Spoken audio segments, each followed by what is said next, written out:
देव्या यया ततमिदं जगदात्मशक्त्या निःशेषदेवगणशक्तिसमूहमूर्त्या तामम्बिकामखिलदेवमहर्षिपूज्यां भक्त्या नतास्म विदधातु शुभानिशानः।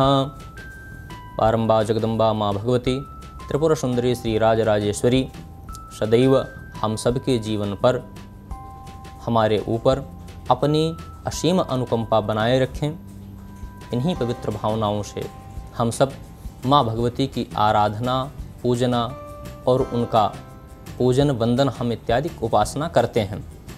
बंधुओं, हम नवरात्र में हर दिन अलग अलग 9 दिन तक माँ भगवती की आराधना करते हैं।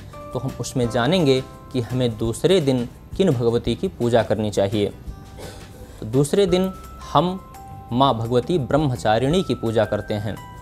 ब्रह्म अर्थात तपस्या, और चारिणी मतलब उसका आचरण करने वाला, उसकी करने वाली, जो तपस्या का आचरण करे।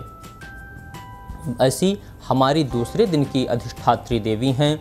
9 दुर्गाओं में से दूसरी देवी भगवती ब्रह्मचारिणी, जो भगवती अपने आयुधों को धारण करती हैं, वो माला और कमंडल को अपने हाथ में धारण करती हैं।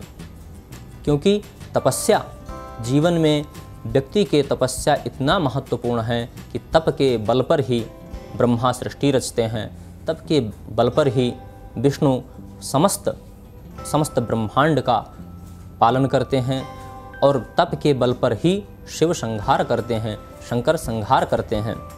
तो द्वितीय दिवस की देवी हमारी हैं ब्रह्मचारिणी। माँ ब्रह्मचारिणी की हम सब पूजा अर्चना आराधना करेंगे।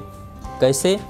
उनको हम पुष्पों से और वस्त्रों से, रोली मोली इत्यादि हर प्रकार से माँ भगवती की हम आराधना करेंगे, तपस्या करेंगे।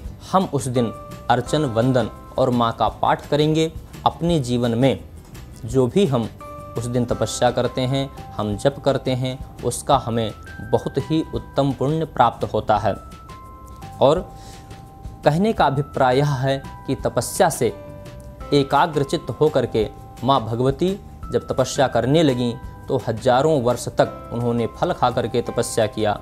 फिर हजारों वर्ष तक उन्होंने ऐसे जल पी करके तपस्या किया। हजारों वर्ष तक मात्र सूखे बिल्व के पत्र से उन्होंने खा करके तपस्या किया। पुनः वह भी उन्होंने छोड़ दिया।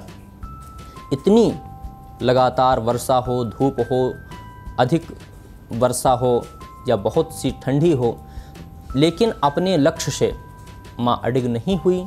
वो अपने लक्ष्य पर ही एकदम टिकी रहीं। उन्होंने जो अपने मन में जिस लिए तपस्या किया, भगवान शंकर उन्हें पति रूप में मिले, तपस्या के स्वरूप। तो यदि हम कोई भी कार्य करना चाहते हैं, हम जीवन में आगे बढ़ना चाहते हैं, तो यदि हम तपस्या कर देंगे तो हमारा कार्य निश्चित ही संपूर्ण होगा। कहने का भाव यह है कि हम कठिन से कठिन परिस्थितियों में भी अपने मूलभूत उद्देश्यों से हम अपने मार्ग से भटके नहीं। सदैव यदि तपस्या में हम संलग्न होंगे तो हमारे जो भी कार्य हैं वो निश्चित ही सिद्ध हो जाएंगे। तो द्वितीय दिवस में हम माँ ब्रह्मचारिणी की आराधना करके अपने जीवन को सफल बनाएंगे और अपने दिन को भी बहुत ही अच्छा बनाएंगे। इस प्रकार आप सभी द्वितीय दिवस में माँ ब्रह्मचारिणी की आराधना, उपासना, पूजा करें। अगले दिन क्या करना है पुनः बताएंगे। तब तक के लिए जय माँ।